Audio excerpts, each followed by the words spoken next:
Karachi deputy commissioner east Tabrez Sadiq Marri की सदारत में मुहर्रम उल हराम से कबल बल्दियाती और दीगर इंतजामात को खत्मी शक्ल देने के लिए एक इजलास मुनक्किद हुआ, जिसमें ट्रांजिशन अफसर नवीद खान कोलाची, जिला शिरकी के town chairman doctor Fawad Ahmed, Rizwan Abdul Sami, Lala Rahim, Arshad Khaskheli और म्यूनसिपल कमिश्नर्स और असिस्टेंट कमिश्नर्स के साथ जिला शिरकी की इमाम बारगाहों जुलूस व मजालिस की इंतजामिया ने शिरकत की।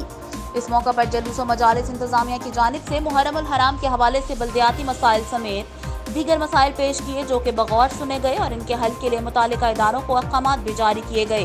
Deputy commissioner east Tabrez Sadiq Marri ने इस मौका पर कहा कि मुहर्रम उल हराम में और इससे कबल जहां तक मुमकिन होगा बेहतर से बेहतर खदमात की फराहमी को यकीनी बनाया जाएगा। ट्रांजिशन अफसर नवीद खान कोलाची और टाउन चेयरमैन से राब्ते में हैं ताकि उनसे मुतालिक जो मसाइल हों वो इनके जरिए हल करवाए जा सकें। उम्दा में पकाएं और जी भर के खाएं।